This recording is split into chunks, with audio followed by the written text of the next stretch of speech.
कि पुरुष घर के बाहर के काम संभालेगा, स्त्री घर के अंदर के काम संभालेगी। जो भी आप देखेंगे कि आमतौर पे घरों में चलता है, पुरुष बाहर जाएगा, वहां संघर्ष है, उसको नौकरी करनी है, मजदूरी करनी है, बहुत मुश्किल से पैसा कमा के लाएगा।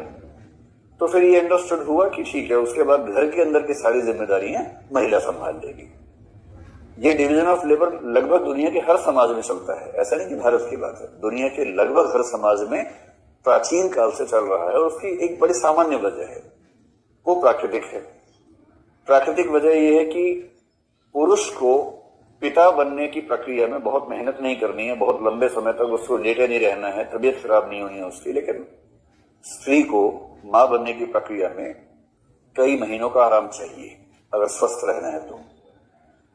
और फिर जैसे बच्चे का जन्म होगा उसके बाद बच्चा प्राकृतिक रूप से मां पे निर्भर है, पिता पे निर्भर नहीं है। उसको उसके भोजन की पूर्ति मां से होनी है, पिता से नहीं होनी है।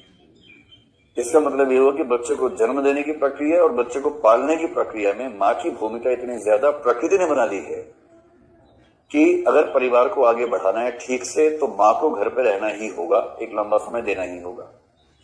आजकल इसका मैकेनिज्म क्या है, मैटरनिटी लीव है 6 महीने की, और उसके बाद CCL चाइल्ड केयर लीव है 2 साल की, कि जो औरत काम करती है 6 महीना आराम करे ताकि बच्चे का जन्म ठीक से हो सके। और उसके बाद जब उसको लगे, जरूरत लगे, 2 साल की छुट्टी ले, पूरी सैलरी के साथ ले और अपने बच्चे की परवरिश पे ध्यान दे सके। अब ये सुविधा सरकार की तरफ से है। पुराने जमाने में सरकार तो थी नहीं, न राज्य था, न सरकार थी, न कुछ और था, ये खुद ही करना था। अब व्यवहारिक क्या लगा होगा उस समय के लोगों को कि भाई ऐसा है, तुम्हें क्योंकि घर पे रहना ही है, बच्चे को संभालना ही है, तो तुम घर पे रह के बच्चा ही संभालो और उससे थोड़ी फुर्सत मिले तो थोड़े से और काम देख लो, जो घर के सामान्य काम है, खाना बना लो, सफाई कर लो, जो जरूरी काम है।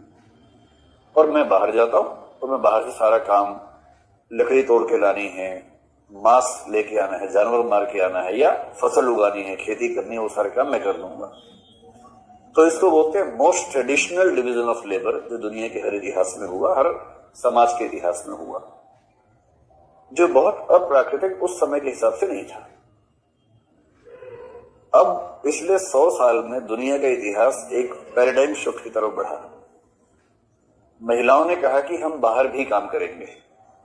मतलब महिलाओं का एक संकट पुराने जमाने से यह भी रहा कि मसल पावर पुरुषों की तुलना में उनके पास कम है, ये प्राकृतिक रूप से है। अब इस पे आप लोग बुरा मत मानिएगा, कैसे कम है, पंजा ला के देखो हमारे साथ, ये सब नहीं करना है ना।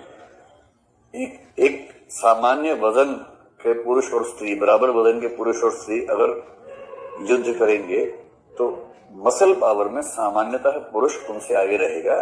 ये मैं नहीं कह रहा हूं, एक सामान्य निष्कर्ष है जो दुनिया भर में देखा जाता है।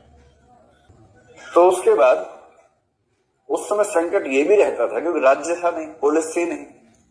अगर स्त्री बाहर काम करने जाती है, पुराने जमाने की बात कर रहा हूं, तो ये खतरा भी है कि उसको किसी दूसरे पुरुष की वासना का, हवस का शिकार होना पड़ सकता है। और उसको बचाने के लिए कोई ऐसा तंत्र नहीं है, राज्य नाम का, परिवार नाम का, समाज नाम का, जो उसको सुरक्षा दे और फिर जो उसके बच्चे घर में इंतजार कर रहे हैं उनको सुरक्षा प्रदान करे। इन सब वजहों से शायद यही वजह रही कि दुनिया के लगभग हर समाज ने, मैं एक आपको अपवाद मान रहा हूं इसमें, दुनिया के लगभग हर समाज ने ये डिवीजन ऑफ लेबर मान लिया कि महिलाएं घर के अंदर काम करें, पुरुष घर के बाहर काम करें। अब क्या स्थिति हुई, अब पुलिस भी है, राज्य भी है। अब महिलाओं की सुरक्षा की जिम्मेदारी राज्य की है, पुलिस की है। महिला क्या, बच्चा भी हो, बूढ़ा भी हो, कोई भी हो, सबकी सुरक्षा की जिम्मेदारी है। और उसी असुरक्षा का परिणाम था रक्षाबंधन का त्योहार, कि मुझ पर संकट ना आए इसलिए मेरा भाई मेरी सुरक्षा करेगा। उस भाई को यह मूल्य सिखाया गया कि तुम्हें बहन की रक्षा करनी है। उस जमाने में यह स्वाभाविक था कि परिवार के भीतर कोई स्त्री है, उसकी रक्षा कौन करेगा, परिवार के लोग करेंगे।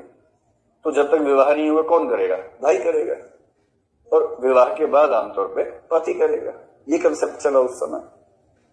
अब अगर कोई महिला दिल्ली में परेशान है, उसका भाई बेंगलोर में रहता है और बहन हो रही है परेशान, किसी ने परेशान किया, और बहन भैया को फोन करे, भैया राखी बांधी थी, आ जाओ, इस रास्ते को हूं, यहाँ कोई परेशान कर रहा है, तो भाई क्या बोलेगा, भाई बोलेगा मैं जब तक आऊंगा तो चला ही जाएगा, 100 नंबर पे लगाओ फोन, मुझे मत करो फोन।